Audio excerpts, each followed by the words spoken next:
So how's everybody doing? It's Hank and Josh, DJ, and Ricky back with another Two Birds and a Third football podcast week in review. So Ricky, what are we going to be talking about here? Okay, so today, guys, we're going to be talking about first we're going to talk about our teams, how we thought they did, and how we thought that they absolutely sucked. But going back to more seriousness, we're going to talk about does Atlanta not have Super Bowl hangover? Is Marvin Lewis on the hot seat, and what should Cincinnati do? We're going to talk about the overreaction Tuesday and Wednesday syndrome in the NFL community, and are there any threats to the Patriots in the AFC, and possibly a couple bits more towards the end. Okay. So, yeah. Josh, your team won. Let's hear about how the Ravens did.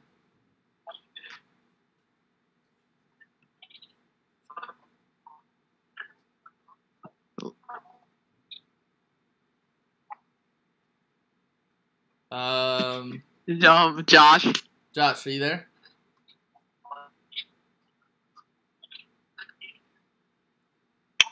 Is he behind? I don't think so.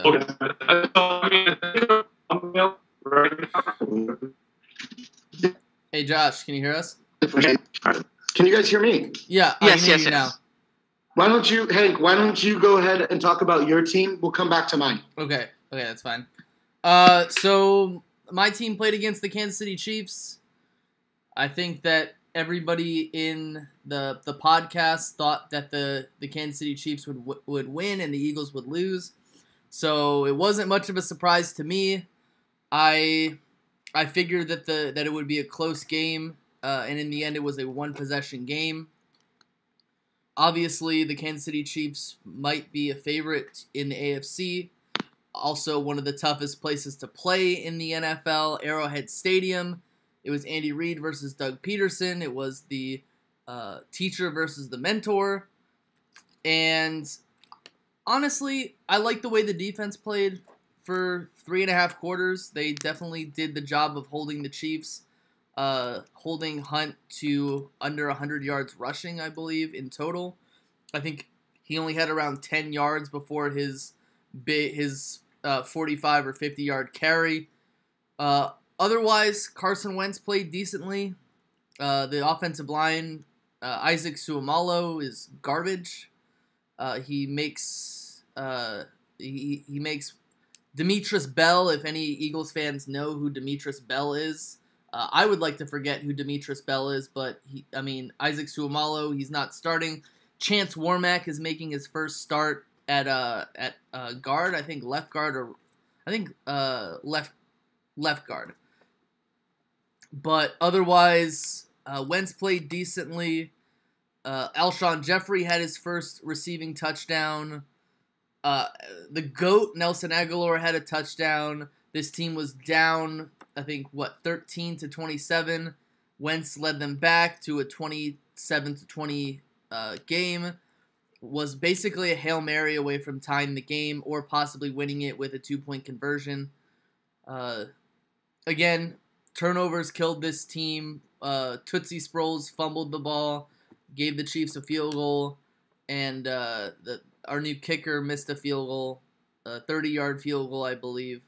So those two were embarrassing, but honestly, I expected a loss anyway, so I wasn't someone who had a complete meltdown like some Cowboys fans had meltdowns, but we'll get to their game.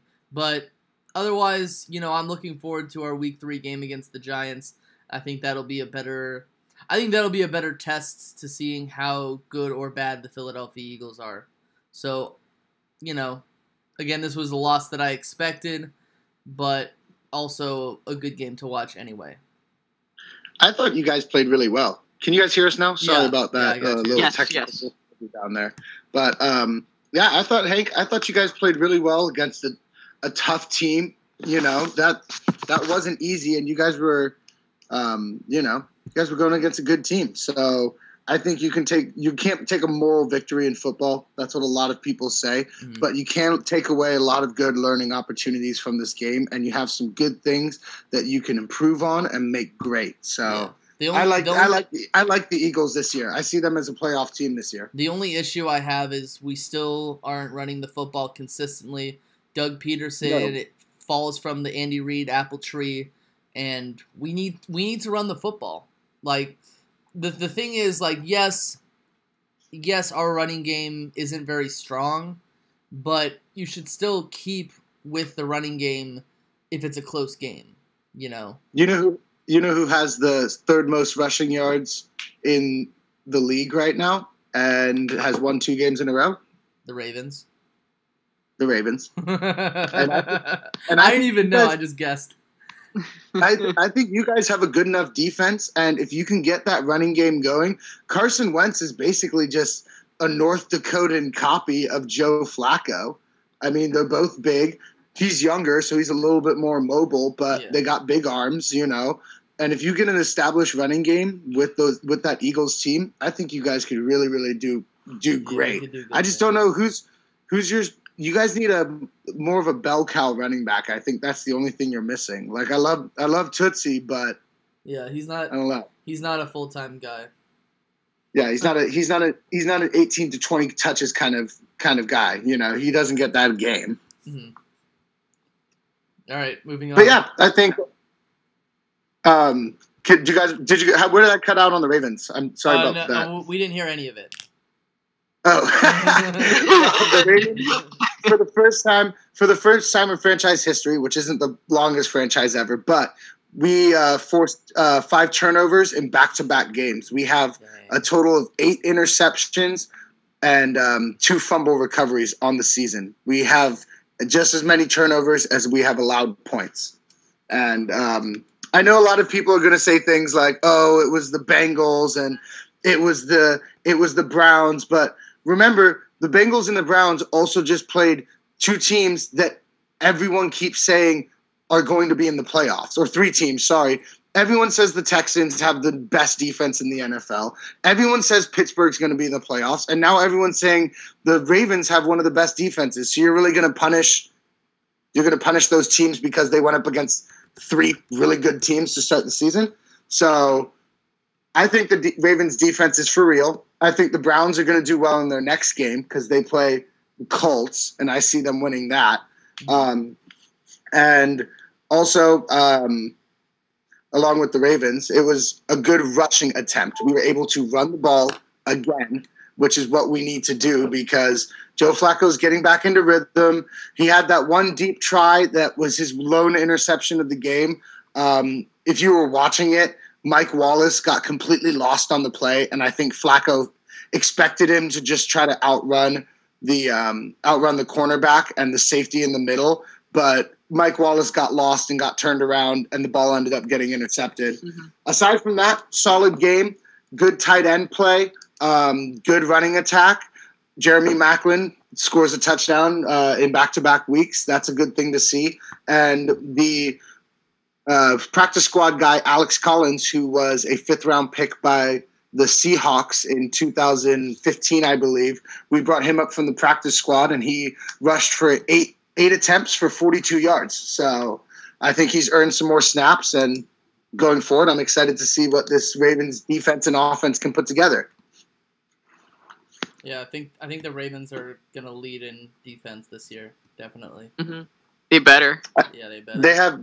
They have really, really good chemistry. I think they have really good chemistry on that defense. And I like the fact that right after the game, Terrell Suggs and Eric Weddle, during their interviews, even after they forced 5 turnovers and only held the Browns to 10 points, they did mention that they had a lot of breakdowns. They allowed some big plays by the Browns, and there's things that they need to work on. And I really love that kind of mentality because they're not too excited about it. They're being realistic, and they're saying, yeah, that was good, but we can be better. And I like that. I really like that, and I think that's gonna be what makes them the best defense in the NFL this year. Mm-hmm. Mm-hmm. I agree with that.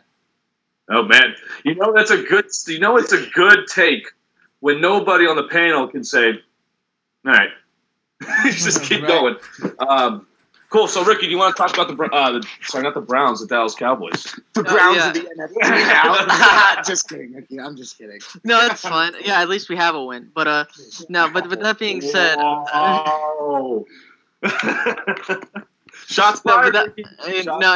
With that being said, I was kind of shocked because now look, I'm not saying like I by no means thought this was gonna be a blowout. Well, going into the game, okay. Like, I thought it was going to be a close game, but was I wrong? Because, well, I was upset because of the rain delay. I had to wait an hour just to see this game. I thought that there was an injury at first because I was actually at a buddy's house, and since it wasn't a local game, we couldn't see it because the Niners and the Raiders were over on the West Coast. Oh, okay. So we were trying to figure out what was going on. I thought there was like a really bad injury, but it was a rain delay. Yes, it was a rain delay. At first, the weather was injured. The weather was injured.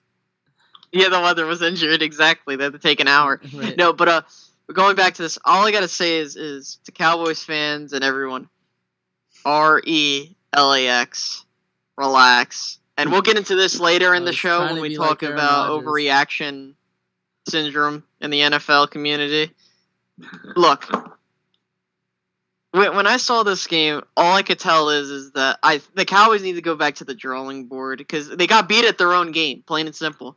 I mean, clearly, Denver did exactly what Dallas did to people last year, and don't get me wrong, Dallas is capable of still doing this stuff. It's just and that's the thing, they never had that scenario in which they faced a team that did exactly what we did to other people during last year when we went 13-3. Now, I think Dallas is going to rebound. I think, it's a matter of like one of those games, for example, the 49ers in 1994, right? They got blown out by the Eagles, who went 7-9 that year, 40-8, and the 49ers went on to go win the Super Bowl. Now, I'm not trying to say that that's going to happen to the Cowboys, but what I'm trying to say is that just because it's one blemish does not mean it's going to paint the whole picture. So, even the best teams get beat, and I think, especially Ricky. Another thing is that playing in Denver is so hard. Yeah, and the one team that Tom Brady does not have a winning record against is Denver. In Denver. So he cannot. So Tom Brady can't win in Denver. Yeah, I mean it's tough to win there. It's really tough to win in Denver. I mean, there's like so much in that environment, whether that be the of course the altitude, the altitude, the weather, the Cowboys really just. I mean, watching that game, it just seemed like from the very beginning, you just didn't have a chance. Like it just wasn't your. Well, day. After. Yeah. I think it was they outclassed you in every way, but it's not because you were a bad team. It was just because. Shots fired again, coming right at you. NFC East foes coming at you. Hey, Ricky, hold on. I'm not done yet. Real quick. What? Since you had firsthand experience with this, do you think Trevor Siemian is the real deal? No. Oh, that's just sour grapes you're eating there, my good friend. I don't think he's No. Give it. Wait, here's the thing. They started out 5-0 1 year, and wasn't it? What year did they? Was it last year? They started out 5-0 and they ended up sputtering. I think they started out 4-0. I believe so. I believe they're going back and forth. My point is that Trevor Siemian. Yeah, sure. This could be look at Alex Smith. Alex Smith throws 4 touchdowns. Next thing people are saying, "Oh, is he the real deal this year?" Like, oh my God, is he better than Brady? But guess what? Give it. I would say this. Re-ask me that question in October, depending on how the Broncos are doing, and then I'll give you an answer. But going back to what Hank was saying, clearly the Cowboys didn't come into the game with the right mindset, and they got outplayed in nearly every department. On defense, on offense, special teams, but whatever. All I have to say is, what I was getting to was you just got to take that game, crumple it up, and throw it in the garbage. That's what I did. Yeah, because you're probably not going to be in that environment again for the rest of the season. You play Seattle at home, you might go to Kansas City, and that's it. But we don't go to Kansas City. They don't go to Dallas. City. Okay, so you don't. But at the end result is that they just had you from the very beginning. The Dallas Cowboys go to Denver every 8 years, so those players don't have experience there. They got gassed easily. I mean, obviously, if you run 5 yards, it probably feels like you ran 10. Your offensive linemen are 300 pounds. So that's another thing. Like, Ezekiel Elliott looked tired the whole game from the get-go. Maybe he couldn't get acclimated, dude. That's what I'm saying. Some people take longer to get acclimated to it. I went to a wrestling camp up in Reno in altitude one year, and there were guys that were great from other states that came up there.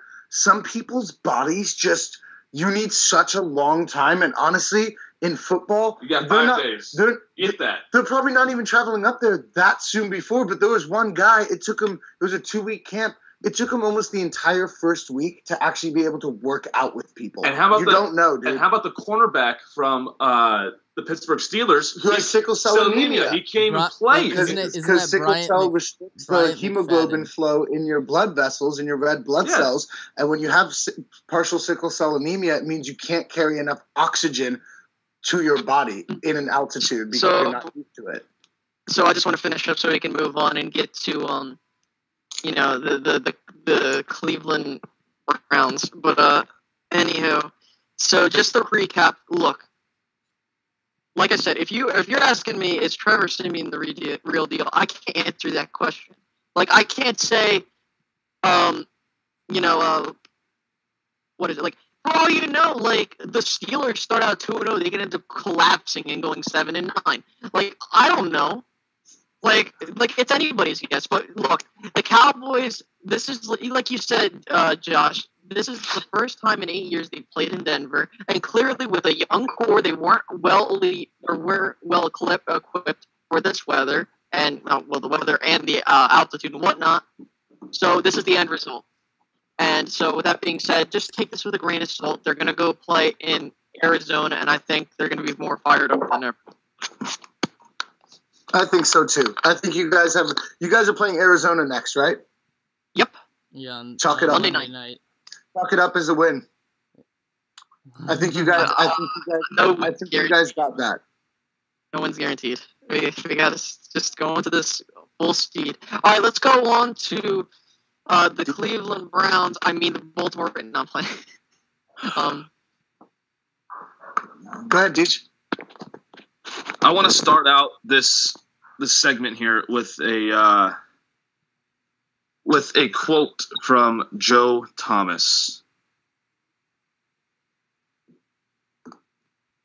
The quote. Oh, 1 second. Sorry, I lost it. I am ruining the moment. So I'm just going to go on, and I'll bring that up later. Maybe I'll end it and just surmise it with that. The Browns in this game were the Browns. It was one of those moments where DeShone Kizer learned a little bit about himself and how he can maybe learn from this, take it for what it was. As far as the migraines go, I'm not looking too far into that. There was no prior knowledge or even prior history with these migraines that stemmed out from college. So this is the first time, and to be honest, I think it was an excuse. You think it's a syndrome of concussions? Do you think he got racked because he got sacked how many times? Well, I'm looking at last week when by Pittsburgh when he was running the ball and getting smashed, and I don't know. I don't want to look too far into that. I'm not going to read too far into that. But what I'll take away from that game, we were inept on the offense side, obviously. Some poor decisions were made from our quarterback position. I do want to address one aspect, though, in this, and you guys could take a side or wherever you want to go. I personally feel that Brooke Hogan should have stayed in the game. Kevin Hogan stayed in the game. My sister made out with Kevin Hogan. Yeah, Kevin Hogan stayed in the game. There was big play opportunity with him. He seemed like he was very comfortable in the pro system, in the pocket. He made a killer back shoulder throw to Njoku. Yeah, exactly. That was the perfect placement. Perfect placement. Over Carr and away from Jefferson. Exactly. Yeah. And also the throw to Duke Johnson with the one-handed catch. I know it might have been a little bit of luck, but I think the reason why we should have kept him in because we're trying to win the game. I don't think DeShone Kizer, I don't think that's going to hurt his confidence. And I know that's the one factor that Hugh was trying to play with. He didn't want – I think what he was fearing is that if Kevin Hogan – I don't know why I keep saying that, but if Kevin Hogan – because we're talking about Hulk Hogan's Damn it. Anyways, Kevin Hogan, if Kevin Hogan did very well, he would have a quarterback controversy on his hands right then and there. And that was not what he wants for this brand new team he's got plans in motion. He doesn't want to rock the boat. So that's why he kept DeShone in there if he was ready to play. And that says what that tells me is that he's still not trying to win this year. It says that he's still trying to build something this year. Sorry to cut you off, but I have to bring this up. All I gotta say is I've been surprised with DeShone Kizer. Now I'm not saying I didn't necessarily see this coming by any means. He was the biggest wild card of this draft. I know I say Patrick Mahomes is, but that's in terms of the top, talent. But DeShone Kizer was the biggest wild card. We didn't know how he was going to be. And all I gotta say is, Hugh Jackson. If you need a quarterback, call me up. Don't worry, I'll be over there. If you need a quarterback, call Nick Foles. Yeah, exactly. Nick Foles lead the Cleveland Browns to the promised land. I'm gonna accept. So when I was watching the game, I really wanted Kevin Hogan to stay in. I really wanted to because we saw big things. He scored only 10 points that we got in the game. He scored. He was a part of that. And I'm trying to basically cope and be understanding to what the situation is. We're not trying to win right now. One thing I will bring up, the Corey Coleman injury, that's going to set us back a ton. He's IR. He's designated, though. Yeah, I know. So that's why we can – 8 weeks you can bring him back. We're bringing up 2 receivers that you guys need to watch. Higgins was brought up specifically for the Ravens, and he flourished. 12.4 points in a fantasy, obviously. I'm going off that. But he had 8 receptions for about 80 yards. Also, look out for Ricardo Louis. He's going to be a nice slot option, and I saw some promise inside the preseason with that. So if DeShone does well, I think we can beat Indianapolis. I think this is going to be our first win of the season. If we don't beat Indianapolis, I have some issues with the season that we go on. But, yeah, you guys... All I'm going to say is this. If you can't beat that crappy Colts team, oh, my God, you guys suck. Yeah, but at the same time, how many draft picks are the Browns going to have this next offseason? That is true. 15. That is true. 15 draft picks this next offseason. Everybody's... It's one of those things where, you're on Madden and you decide to, user every team and then trade them all of their draft picks. But I think you can only have a maximum of 13 draft picks. But that's why they're trying to trade 2. That's why there's going to be something happening here either in the offseason or at the end of this season. Or during the draft. Or during the draft as well. So, they got 2 picks they're trying to get rid of. So they can move up if they wanted to grab somebody in the second round with those 2 picks. There's a lot of stuff that they can do. But I want you guys, if you want to, touch on the point with the Hugh Jackson starting DeShone Kizer. Do you think I was on track there? Do you think the reason why? Honestly, at this point, no, I didn't get a chance to watch that much of that Browns-Ravens game because my game was going on at the same time. Kelly and I switched to Red Zone a few times. But I think that at this point in time, the Browns I think there should be a quarterback. I think a quarterback controversy is good. I think a quarterback competition is good. I think that Hugh Jackson needs to evaluate his players, regardless. Maybe Hugh Jackson did it to light a fire under Kizer's ass and say, look, it's a possibility that, this kid could outplay you. Let him play a couple quarters. When DeShone comes back, he's fine. He's good enough to play. And, I mean, I think it was tough because you went against that defense, and maybe that's just what Hugh wanted to see. We don't know what Hugh thinks. Hugh's a freaking genius. But all I know is DeShone Kizer is going to be a good quarterback in the NFL. Well, I don't know if he's going to be a good quarterback, but that I think that remains to be seen. I think it remains to be seen, but he definitely has a chance to. I think he has just as much of a chance of any of those other quarterbacks that were drafted to be good. Like RG3 had a chance to be really good? Yeah, well, he did. He had a chance to be good. He just wasn't. And then he grovels over the fact that they got rid of Mike Shanahan, and then of course Santana Moss, the darling of Washington Redskins, took fault with that, and then they got in a Twitter battle. Isn't that terrible to say? I'm just like the whole Twitter battle. Apparently, is this what our world has come to? A Twitter battle. Apparently, RG3 is getting married again, so donate to his wedding registry and get him a good gift. Look, that marriage is gonna end faster than the Cowboys and Broncos game. Okay, so look. I mean, he's just gonna meet another college girl and then cheat on his old rinse and repeat. Right. All right. So, DJ, anything else to say about the Browns? I'm looking forward to Week 3. I really am. I think this is going to be our first win of the season. I think we had the Ravens and the Steelers are tough 2 games to start your whole season off with a brand new quarterback. I'm hoping that if DeShone comes in healthy, no migraines, our offensive line is going to keep him on his feet. Then that's the main thing. Our offensive line is keeping him on his feet. He's just running and going head first, holding it too long. So, I mean, I'm not worried about the offensive line. He just needs to trust the pocket. That's the biggest thing. Yeah. All right, so let's get into. So, what are we going to talk about? Are we going to talk about the Falcons first? Well, the thing was something just popped in. No, overreaction, Hank. Oh, overreaction. Yeah, we're gonna talk about that. But before we get on, sorry, I forgot to bring this up. I also wanted to talk about the Giants. We'll do that at the end with the Falcons, kind of.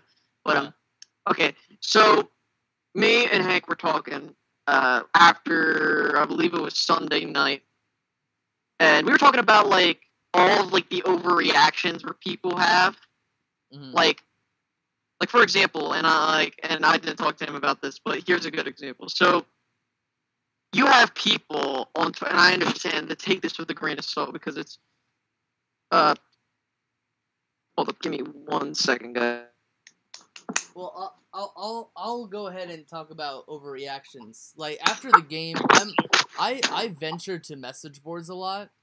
And do you go to message boards? I do. That just make you angry. Like you and DJ do that, and it always makes me laugh.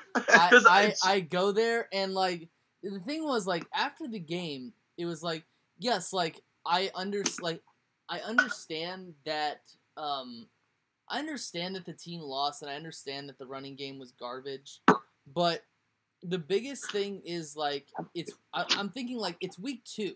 We weren't supposed to beat this team. Like, barely anybody was giving us a chance. And, like, I'm not a fan of Doug Peterson, but everyone's like, fire Doug Peterson and hire Jim Schwartz or hire Brian. God, not Jim Schwartz. The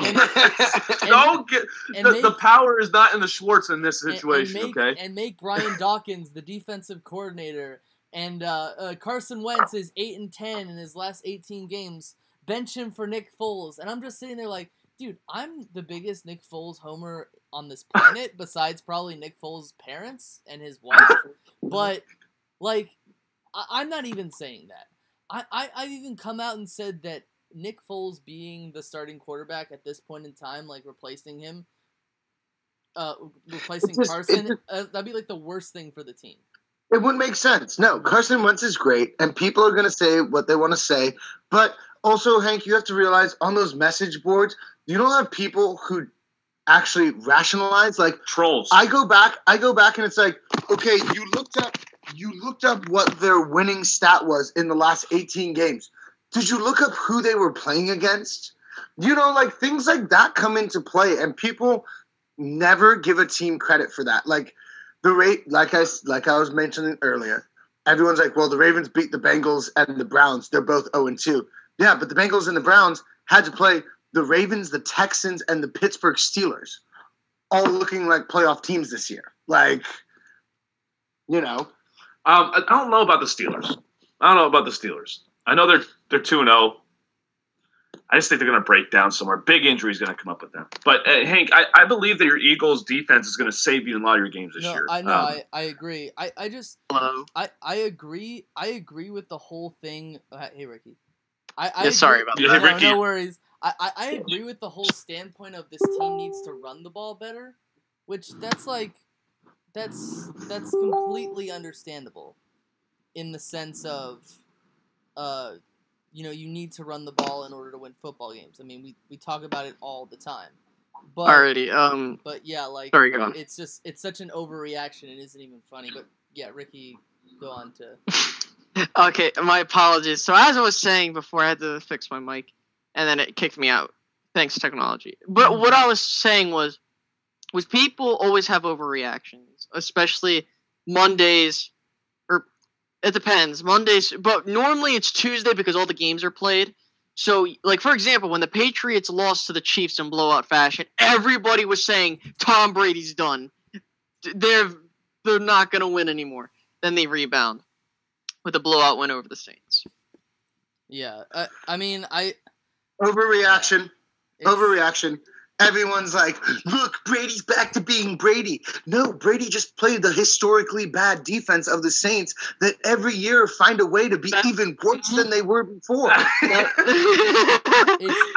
let up over 1,000 yards in 2 games. Preach. Seriously, like, how can you be so bad? This team is so inept with surrounding Drew Brees, a perennial all-star, Hall of Famer, guaranteed, and all he needs is a defense that can just create turnovers like the year they won the Super Bowl. Create turnovers. Don't even lead the league, but they can't even do that. Who do they draft? 0 pass rush, 0 secondary. You can't get any interceptions. No. You can't force any fumbles. You can't sack the quarterback. You guys have nothing going for you on defense. They haven't even drafted an actual cornerback or a defensive player in the draft in the top 3 rounds in God knows how long. They put all their chips into Drew Brees and getting these little tiny receivers that end up going to the Patriots 3 years later. Here's the other thing. Here's the other thing. It's also really early. It's week 2. Statistically, you still have a pretty good chance of going to the playoffs or winning your division at 0-2. Once you get to 0-3, that's a whole different monster. But it's early. It's early in the season. You could go 2-0 and miss the playoffs. I think Josh and I both have experience with that. So, like, there's no real reason to overreact unless in October your team is getting pummeled, Yeah, right. I was more saying the overreaction of that Tom Brady is back because he got – but I think I have the Patriots schedule somewhere. I'm going to look for it, but I want to see who their next game is against. I have it right here. They're against the Texans. I don't think the Texans. I don't really believe I actually want to see they're going to win that game. I'll have them winning, but I think against a better defense. I don't know, guys. Like it was one of those things where it looked so good, but right out of the gate because the Saints are that bad. Like it looked so good on Tom Brady's part, but also the Saints are that bad. So I want to see Brady play the Texans and then the Panthers. I have them losing in week 5 against the Buccaneers for sure. Wow, okay. Yeah, I have them. Actually, I actually went through their schedule. I have them losing in Denver, and I have them losing to Tampa Bay. I just feel like when people, it's so funny because the other time when everyone was like, oh, Brady's done, was that last time they lost to the Chiefs.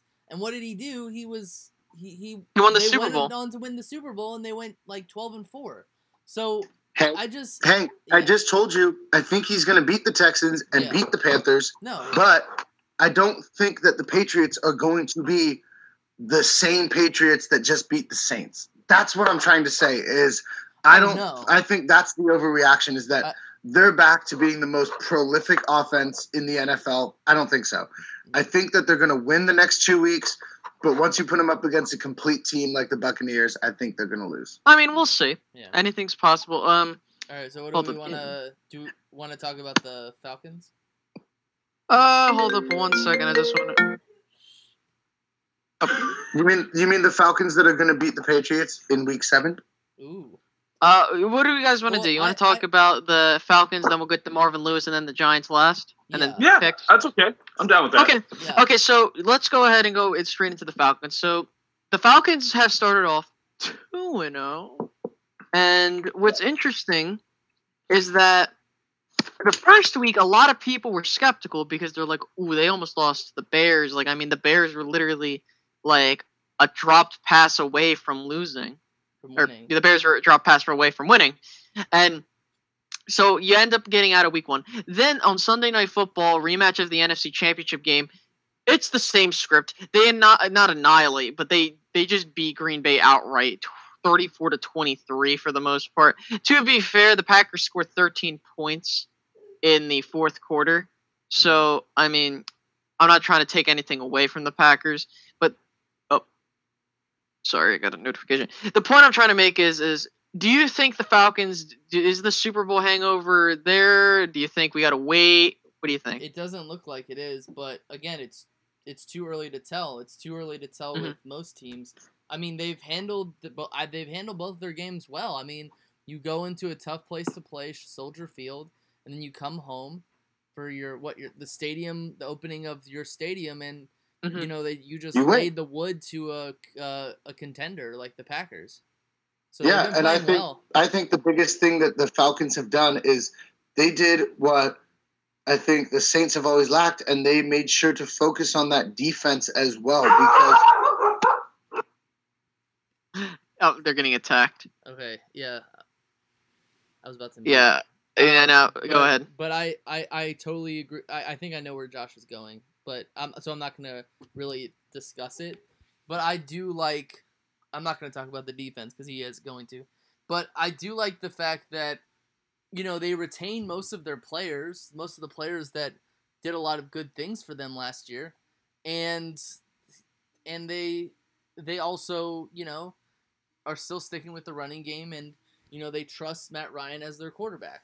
I mean, I think that their head coach – had the right idea of thinking, you know, we're starting from scratch. We got embarrassed on the biggest stage of all of our careers, and we're gonna go out there like it never happened.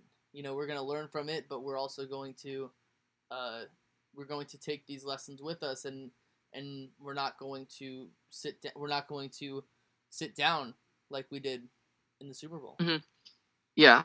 So I will say this, and this is interesting. Since Dan Quinn was part of the staff for the Seattle Seahawks, it's going to be interesting to see someone from that culture try to rebound from a Super Bowl embarrassment of that proportions. I mean, we all remember the Seattle Seahawks, they threw it on the 1-yard line, and for all you know, that shouldn't have gotten Brady that one ring, but again, that's a whole different topic for another day. The point I'm trying to make is that I want to see how Dan Quinn, how he responds to such a drastic embarrassment, such as what happened in the Super Bowl. Now, for all you know, Atlanta could go, again, 11-5, 12-4, etc., somewhere around those lines, and end up not skipping a beat, or we're just looking at, again, the overreaction. For all you know, the Falcons could end up flopping and going 8-8.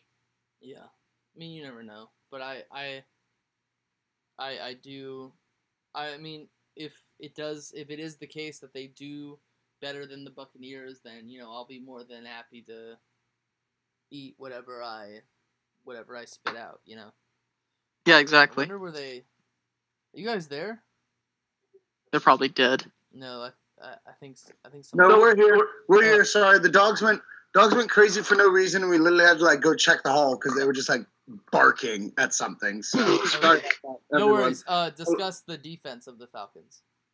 I think the Falcons actually have a pretty good defense because they can get to the quarterback, and that's the most important thing in a defense is to get to the quarterback and make somebody like Aaron Rodgers where you give him time, he'll pick you apart, he'll beat you up. But if you get in his face, if you get up the middle and force him to the outside, or you get from the outside and force him back up without being able to step up because the defensive trenches have been able to hold that offensive line and not give that pocket for him, it makes things so much harder. And I think that's what the Falcons were able to do, is they were able to put that pressure on not necessarily the wide receivers. They weren't necessarily beating up Jordy Nelson and Devontae Adams, but what were they doing? They were getting after Aaron Rodgers. And no matter how good you are, Tom Brady loses games where he gets sacked a bunch of times. Well, I really think that this defense is being a little bit overrated on this game because there was a missing start. 2 of the Green Bay Packers starting offensive line, a guard and a tackle,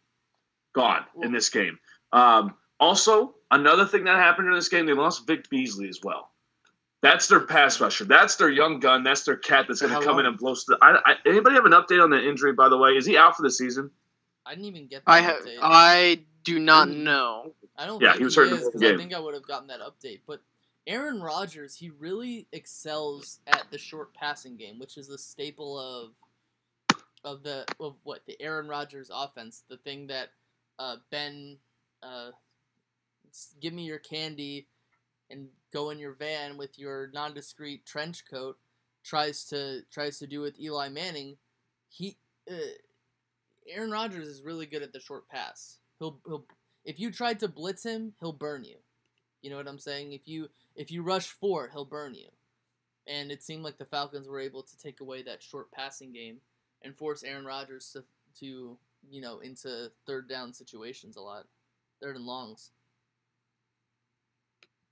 Mm-hmm. I think you're exactly right, Hank. Yeah, but I think Atlanta's still going to be a good team. I have them going at least 11-5 this year still. Mm-hmm. All right, so what's the next thing we're going to talk about? Oh, so we're going to talk about how maybe coaches on the hot seat. Because it involves the main one that we were talking about, Ricky, Marvin Lewis. I know they already fired the offensive coordinator, but depending on how bad this Bengals team looks, I mean... The Bungles? The Bengals could look bad, guys. I think... Give me a second, because I know I have their sheet somewhere. Wait, didn't we talk about this before, Josh? We did. I had the Bengals covered, and I always said that the Bengals were not going to be... What did we say, 4-12 this year? I think I had 6-10 I think something like that. I think that was my prediction. Was 6-10. I have it right here. Bengals 6-10. They're going to lose. I'm already right so far. I have them loss against the Ravens and the Texans. I think they're going to lose because they definitely next week they have to go to Green Bay to beat a Packers team that just got beat, so they're hot for revenge. Then they have to go to Paul Brown Stadium. I think the Browns come off a win from the Colts. They're riding that energy. They get on a 2-game win streak against the Cincinnati Bengals. I think depending on how good the Bills look in the next game, but I had them written down as their first win comes in Week 5 right before their bye, and their first win is against the Bills in Week 5. Their next game after their bye is against the Steelers, and then, of course, the Colts after that, they're going to win. I don't see them win against Jaguars, but I think what we're trying to get at is with this Bengals team and Marvin Lewis and how he's on the hot seat. He's been on the hot seat since last year. It's getting warmer and warmer. He's riding off of – how many playoff wins does he have? 0. I think 1. He has the same as us. None. He has 0. Unbelievable. He has the same as us. How long has he had a perennial offense? How can you not score a touchdown in 2 games with Jeremy Hill, Joe Mixon, Andy Dalton, the AJ Green, John Ross? I mean, this Eifert. This is not something that is going to be fixable. If you can't score a touchdown with that type of offense, that means there's something going on inside the coaching system. Yeah. So there's going to be a change here in the middle of the season. Guys, I actually want to bring up, sorry if I'm cutting anybody off, I don't know how. But anyway, I actually have a coach that I think's on the hot seat that you guys might not think, maybe. Jay Gruden, Washington Redskins. I think he's on the hot seat. And let me explain why. So, and I understand early on it is hard to that Washington team was deprived of talent. So, yeah, it took some time to rebuild, and now they finally have a team that's decent and can contend for a playoff spot. I don't think Washington's on the hot seat. I don't think Jay Gruden is on the hot seat. I don't think the Redskins are on the hot seat either. I think Jay Gruden, he just played 2 tough games back to back. The Rams I understand, but what I'm not saying. What I tried to say was I think don't be surprised if he starts getting put on the hot seat, because what happens if Kirk Cousins leaves? He's leaving. Yeah, but we're talking about immediate hot seats, Ricky. We're talking about possibly middle of the season fire, possibly right at the end of the season. Okay. I don't think whatever happens with the Redskins this year. I don't think easily. I don't think. Sorry, cut you off. Chuck Pagano. Oh, Chuck Pagano. Oh, yeah. I could see that. 100%. Unfortunately, I think he's a good guy, but once again, I'd hate to bring this up. Are you using the cancer card? Is the cancer card done now? No. Because that's what he had leukemia, battled back, and came back, and he got his job back. He's got his job back. I understand that, but I'm sorry to cut you off. I'm not trying to be like anybody who has cancer out there. This is not trying to belittle anything in anybody's feelings, but in this aspect, when you're trying to make a business decision, are you going to fire someone right after he had leukemia? You're not going to do that. That would be bad all over. Here, go ahead. So he's been holding on to his job has basically been on that because I haven't seen anything. But he's liked by the players. Yeah, but he's not a coordinator. No, I think that's why he's a guy's coach. Honestly, he coaches because they like him. Like that's why he does it. He's gonna be I believe he is going to be a sacrificial lamb, based off of how he handled the whole Andrew Luck thing. That's just my personal opinion.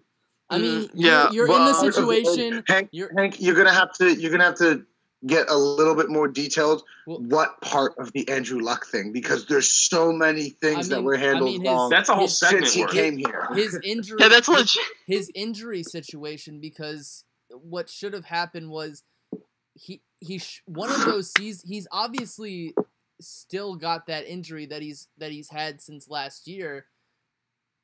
Honestly, if he's your franchise player, you should be trying to get him healthy rather than putting him in before he's ready.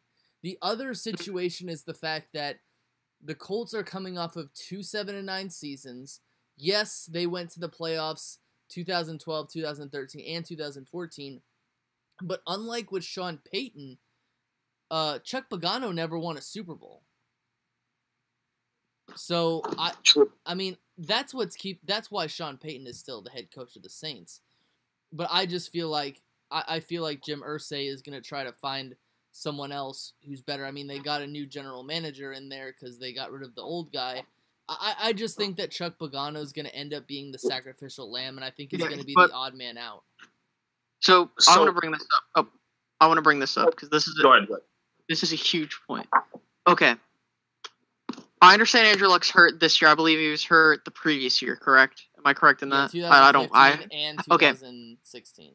I want to know when I think of Chuck Pagano, I think mostly of I heard he has a defensive background. Okay, I understand it doesn't show, but I'm going to get into that. You go 8-8, and guess what? Your defense is ranked 30th and 26th in the last 2 years.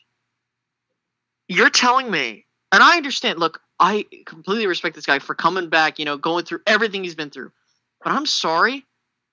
But the fact of the matter is that your defense has been ranked dead last. And people can tell me, well, they don't have talent on that side of the ball. But that's your job as the coach to try and get the GM, who I think is a complete idiot, and as well as the owner. Well, the GM's a new guy. Yeah, but Jim Irsay is the point I'm trying to make. Idiot. Wait, he has a point.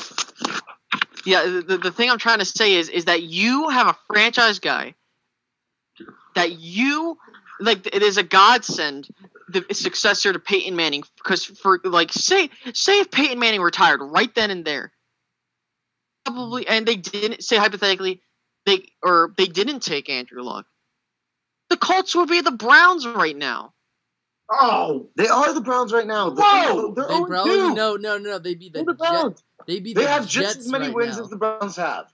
No. I'm saying no. I'm saying retrospectively, if they did not have Andrew Luck, they would be a completely inept team. I understand right now. We don't have Andrew Luck. We don't know when he's going to come back. No. They waited too long to send him through the shoulder surgery. We don't know. So for right now, we assume the Colts are a team without Andrew Luck. And honestly, if you get through a certain point in this year, don't even bring him back. No. Yeah, don't. No. I don't.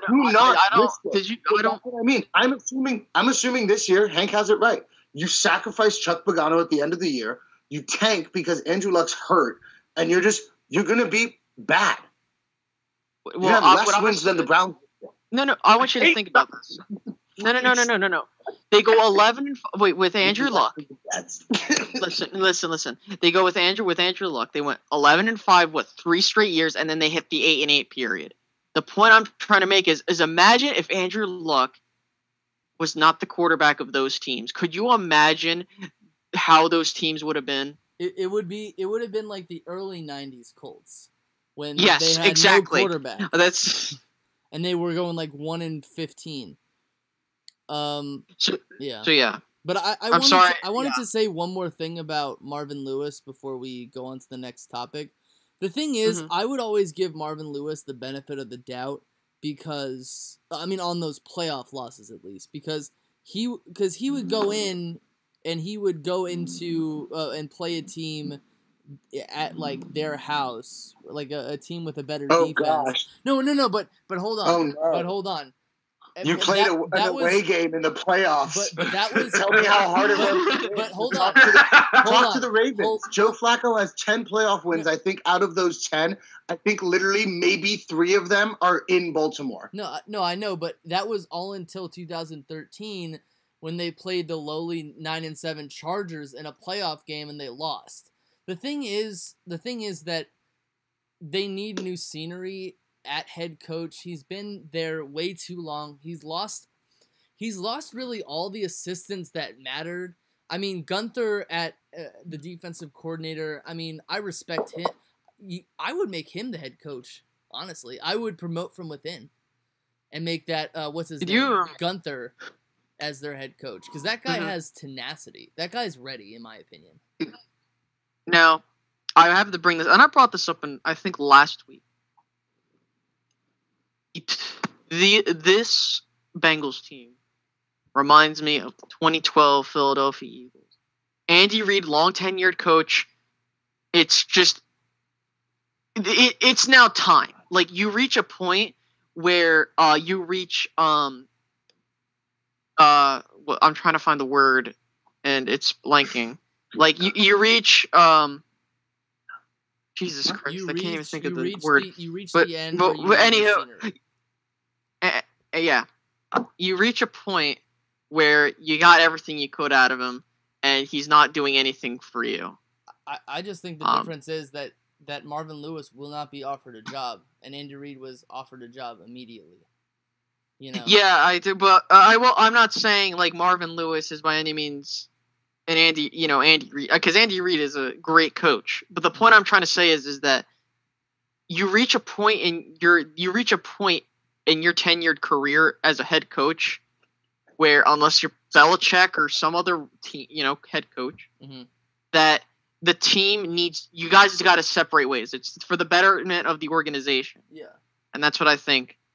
And yeah, he'll go down as the best coach in Bengals history right now, and that'll be it. Besides maybe Paul Brown.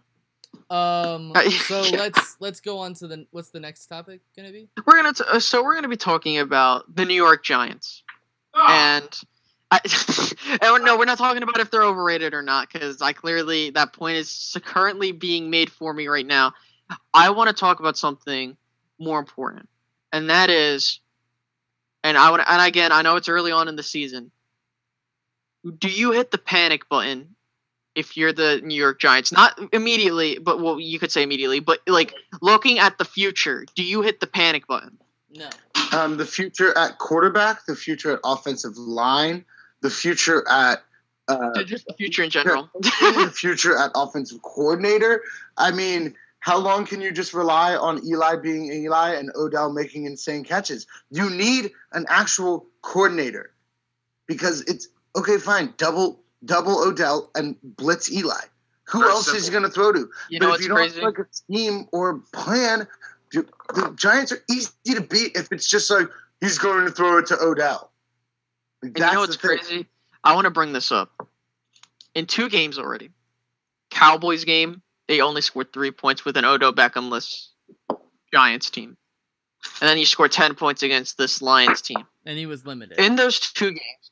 Yes. Okay. And in those 2 games, Eli Manning got sacked 9 times. 9 times. 5 against the Lions, 4 times against the Cowboys. At one point or another, you got Philadelphia. I think Eli Manning is going to die against Philadelphia at this rate. No, but on a serious note, I don't think you should be ready to push the panic button for the Giants because it's only 2 weeks into the season. Anything can happen. Yeah, that is true. I mean, they've won Super Bowls for crying out loud, like having mediocre starts. But I will say this: you lose to Philadelphia and you start out 0-3. Oh snap! Hey, okay, Hank. Why do you have a boner for Odell and the Giants? I don't. It's not that I have a boner done. for them, it's but over. Their season's done. You don't know that, dude. No, I know that, dude. Look, look, the dog pound's getting riled up. I just feel like I've seen teams play weak like this early, and then everyone gives up on them, and then they do well. I get this. I mean, I think that if 2 weeks down the road, if they're 0-4 or they're 1-3, then yes, their season's over. But that's coming. That's gonna happen, dude. They're not primed to do anything. They don't have faith in their coach. Odell is a holdout prima donna who thinks he's the best receiver in the world, but if he really put his mind to it, he could be, but he doesn't.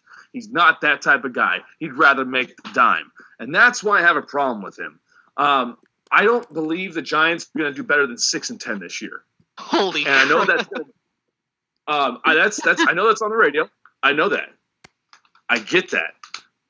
If it comes back to bite me in the ass, so be it. But this is just what I'm seeing in these first 2 games so far. DJ, can I please now, if they lose to Philly next week and go 0-3, I just want to get a big fat I told you so, because for the whole summer, I've been telling people this Giants team is one of the most overrated teams in the league. I believe it too, and we're looking at this. What Josh wrote down on the paper when we were. I had them going 6-10. So yeah, we are all on the same page here, and I think Hank was the only one that was on the differ side of this. I gave him the kiss of death. Explain to me, Hank. Just what do you see in this team other than some team that will squeak into the playoffs and get hot quickly? Well, again, I'm not saying they will, and I'm not saying they won't. I'm just saying that it's too early in the season to be making a backhanded decision about how they're going to do. I think that once 2 weeks go down the line and we see exactly how they play, and once a quarter of the season is over and you can look at what they're doing, then I can come out and say yes, they're not going to do well, or yes, they are going to do well. Because we haven't even seen. Yeah, but you know what, guys? But Hank, you need to realize we're in the business of predicting stuff and making hot takes all over this. But we haven't seen a healthy Odell Beckham out there. Oh God! Oh. I agree. If you have a healthy Odell and a healthy Brandon Marshall, well, that's also what's frustrating me, is because you have Odell and he's down. You have Brandon Marshall. If you're a good enough coach, you should be able to coach Brandon Marshall into better situations. You know, guys, I want to bring this up. You might call me crazy. I wouldn't be surprised if the New York Giants traded up to get a quarterback next year. Don't they have David Webb? They do, but I wouldn't be surprised. Why would I thought they drafted him to be the heir of Eli Manning, though. But again, I'm just saying I wouldn't be so. I'm not saying they will do it, and I'm saying more likely than not they won't. But who knows? Okay, so, jeez. Okay, we need to get into predictions because. Let's talk about the Indians first. How about that? The what? Because DJ wanted to talk about the Indians. We got to talk about the Phillies as well and how. All right, DJ. What's going on with them? We just want to talk about the Indians at the very end. Let's make our picks first before we talk about the Indians. That's fine. Okay, no problem. Yeah. Okay, so I got my chart all up and ready. Let me go ahead and do really quickly. So last week, Hank did the best, 13-3, even though I put asterisks on like the three of us.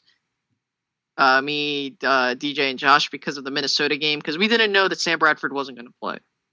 So after Hank went the impressive 13-3, I went 12-3, and DJ and Josh went 9-6. And by the way, I got to bring this up. Hank went 9-0 in our regular game predictions. So, so with that being said, that means that I am currently still leading at 24-6. Hank 21-9. DJ at 19-11, and Josh at 18-12. So let's go on. It's a long season, and that's not bad. That's not bad. It is. It's a lot. There's a lot of other games. In 1 week, Ricky, you could be wrong on 80% of your games in 1 week, and you could. Yeah, I know. Like anything's possible. It's a long season. Usually, you don't do well at the beginning, and then once you see the trends in all the teams at the very end, you can see. Who's going to do what. Alrighty, so let's get into this. So Thursday Night Football, and I called our podcast tonight the Snooze Fest for last week because a lot of the primetime games sucked. But this week, not any better. But okay, so let's start out. LA at San Francisco. Who you got?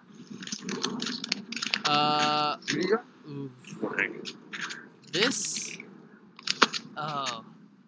It's a tough one. This might. I mean, the safe pick is the Rams because they appear to be a better team. But don't be surprised if San Francisco wins this, if San Francisco or it's a Santa division Clara game, guys. It's a division game. That's how you have to look at it like this. If it's going to be a division game, you always think it's going to be a close score. Even the Seattle Seahawks only won by what? I think it was 6 points. Yeah, and it's in San Francisco. I know because I biked by there today, and I almost ran over one of the NFL Network guys setting up the. He almost ran over Rich Eisen. There's literally a bike lane. There's a bike lane that goes right across one of the lot's entrances. When you enter from the west side of the stadium, there's a bike lane that goes across, and when it's not in use, I bike it every day to work, and literally this guy wasn't paying attention to the fact that it was a bike lane, and I almost ran him over. All right, so I'll go first. I'm taking the San Francisco 49ers. Whoa. That's what I'm taking too. Wow. I'm taking the Niners because it's at home. The Niners have lost 2 games, but John Lynch is the new general manager. Looks good. Shanahan's offense is going to start kicking in. I think you paid Kyle Juszczyk too much money to have him just sit there. And I just think that the Niners are going to get rolling. And their defense, the Niners defense, they've gone defense strong in their last couple drafts, and it's starting to show. And if their defense can just hold off the offense of the Rams, which I don't think it's Todd Gurley. Stop Todd Gurley. What are you built for as the Niners? Stopping Todd Gurley. Solomon Thomas, DeForest Buckner, Eric Armstead. You're talking about the trenches where you need to stop them. You'll be able to stop them. Niners win. I'm going LA here, and this is not an emotional pick at all. I'm doing this purely because I am partly a Niners fan. So I think LA is going to come in. Bandwagon. No, Mister. I live in the Bay Area. I have any roots to any team. Anyways. I just think that the Niners, it's going to be a close game. It's going to be a 3-point game, but I think they have more firepower on offense than, again, I have sat through the Brian Hoyer project. It's Carlos Hyde. Carlos Hyde. That's all I'll say. I think you have Carlos Hyde. Yeah. He's not as good as Todd Gurley. Todd Gurley is a really, really good running back, but Carlos Hyde is good as well. He's an Ohio State guy. He's a good running back. He's from the Big Ten. Big Ten running backs are usually pretty good. So I think Carlos Hyde can win them that game. I'm going with the Rams, the safe pick. But don't be surprised if the 49ers win.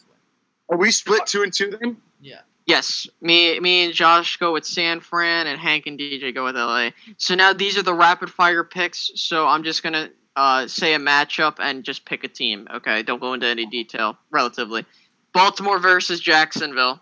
Baltimore in London, 6 a.m. I'm waking up at 6 a.m. to watch it on the West Coast. Whoa. That's my love for my team. 6 a.m. I'm watching Baltimore beat Jacksonville in London, my dad's hometown. He's waking up with me. We're watching it. I got Baltimore. Yeah, Ravens. I got Baltimore as well. Do we have Baltimore? Mm-hmm. Yep, going Baltimore. Denver versus Buffalo. Who you got? Denver. Give me Buffalo. Oh, whoa! Is it in Buffalo? Yes. Ooh. Oh my God! Give me Denver. What's going on, my Cowboys family? We're going through picks right now. They're another channel that I collabed with. So you guys going Denver? Yes. I'm going Denver. Hank? Denver. Okay. Alrighty. Denver. Cleveland versus Indianapolis. Who you got? Okay. So I got the Cleveland Browns winning this one. It's going to be a cutthroat game. It's coming down to the last 2 minutes, and guess who's making that game-winning drive? DeShone Kizer, restoring faith to him once again. All right, Hank. Who you got? I'm picking. I'm going. It's going to be the Indianapolis Colts are going to be winning by 6 points, and then what's his name? Hogan. DeShone Kizer. Hogan Louis? is going to lead the game-winning drive for a touchdown in the end. Alrighty, guys, I'm going to be interesting here. I'm going to take Indianapolis to lose by 14 points. Oh! Whoa! So we all got the Browns winning a game. God. How often does that happen when an entire sports panel has the Browns winning a game? Listen to me, DJ. I swear to God, if your Browns do not come in and ruin my picks, I'm gonna be so upset.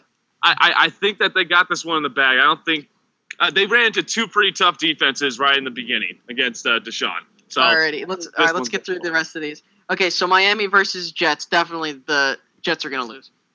Yeah, I got Miami. I got Miami. Ashton's team is going to be 2-1 or 2-2.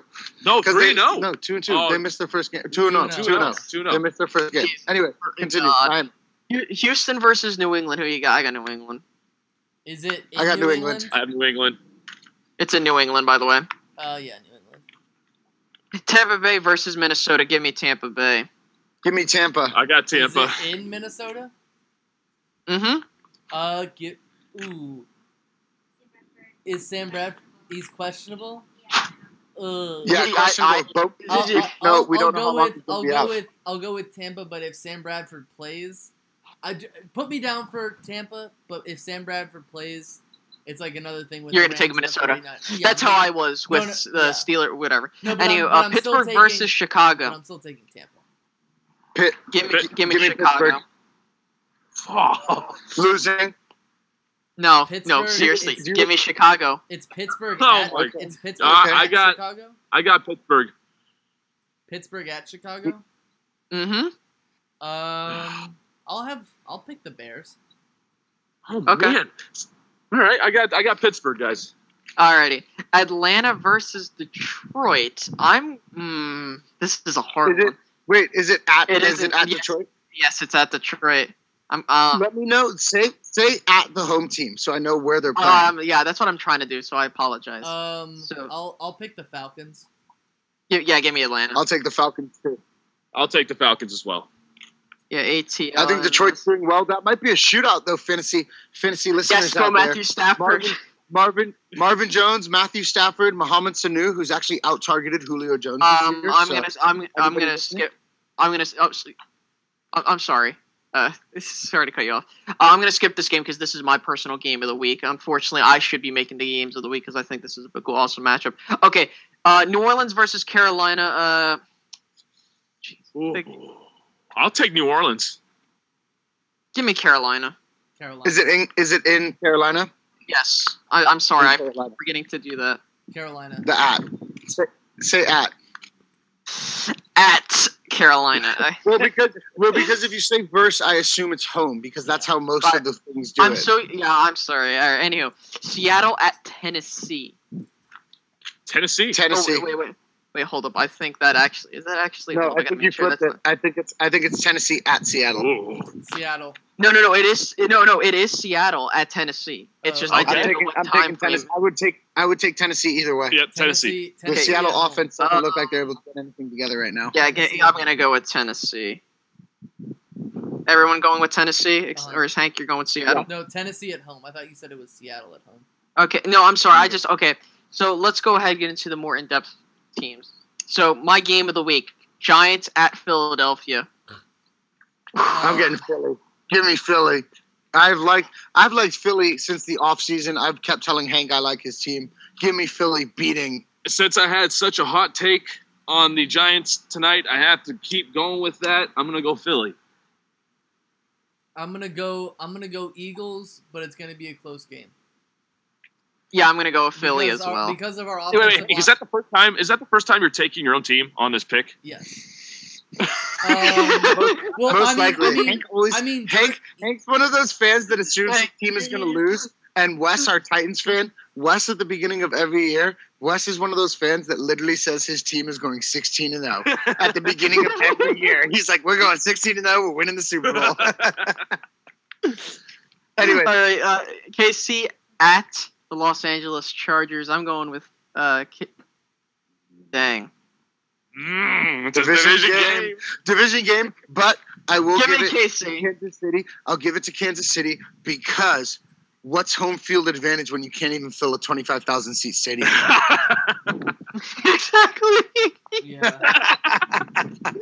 Let me tell you something. Look, you know what's sad? My town has 28,000 people living in it. My town could fill up that whole stadium. Yes, and it would be between the Rams and the Chargers at both their home openers, they had more people at the USC Stanford game. Oh wait, USC. Yeah, no, at USC. The USC game. There were more people who attended the USC game than the Rams and Chargers combined. To be fair, hold on. The college stadiums are built to hold 110,000. Ohio State Stadium is 110,000. All right, KC versus at the LA Chargers. Who you got, DJ or Hank? Both. I got KC. I got the Chargers. Okay. Ooh. Hank, who'd you pick? KC. Also remember that USC Texas game was the first time that stadium has been the highest number, or since it's been filled for the first time in like 10 years. Alrighty, guys. Let's just breeze through this one. Cincinnati at Green Bay. Green Bay. I don't even have to. Hank G. I wonder what his pick's gonna be. It's gonna be because I love Marvin Lewis. Green Bay. All right. Oakland at Washington. Oakland. Oh yeah, give me Oakland. Oakland, they're really good on the road. I don't laugh at people. What did Hank say? Oakland. They're really I don't know. I can hear him. Hank, we can't hear you. Oh, Oakland. They're really good on the road. And finally, the Monday Night Football matchup against the Dallas Cowboys versus the Arizona Cardinals. I have the Cowboys. Even though it's in Arizona, I still have the Cowboys winning, even with Arizona's tough run defense. Cowboys. Give me Dallas. Go ahead. Go ahead. Go ahead. Give me Dallas. Keep in mind, my name's not Hank. I'm Ricky. Sorry, mine Josh's name up all the time. I had to return the favor. Yeah, sure. But no, here's the thing. Dallas is playing look, you're playing a David Johnson-less Arizona Cardinals. I'm not trying to I'm not trying to devalue the Cardinals by any means, but that team goes as far as Carson Palmer takes him, and he's not looking so hot. So give me Dallas. I really wanted to take Arizona in this game. I really did, but I have to go with Dallas because of David Johnson's absence. Hank? Dallas. Okay. So hopefully I will be still in the lead for the best picks. Okay. Now after this week, you went dark horse this week. You're done. Watch me go 16-0. So yeah, right. He's gonna end up going 18-1. So anyway, to celebrate the momentous occasion of that Cleveland Indians 22nd or 22 game win streak, we are going to have our Browns, our Cleveland Indians fan, our neighborhood Cleveland Indians fan, DJ, discuss that whole experience and how we feel. Oh Lord. Oh Lord. I understand that we've almost doubled the win. I have almost the Cleveland Indians in themselves have almost doubled the win total of the Philadelphia Phillies had this year. So it's okay. It's okay to feel envious sometimes. And you know what? And this kind of stems back to being like how Cleveland fans are and what we have little to go off of. But I feel blessed these past few years. I've had the Indians go to the World Series. The Cavaliers win the championship. The Browns got the Sean Kaiser or whatever. But I'm going to take this as feeling blessed because in the past few years, I've actually worn my Cleveland stuff and people have actually not laughed at me or made weird comments because I'm in California. But let's touch. Yeah, so the Indians, 22 games, unbelievable. Nobody thought that the A's record would be touched. I think that this is just a glorious occasion. I'm glad that they did it. I'm glad they didn't try to go for the actual MLB record, which is 26 games by the 1906 Yankees. I want to bring this up because I want this to be very clear. I personally think that they should disregard that 26-game winning streak. If you can tell, if you know the history behind it, there was count because it had ties. Exactly.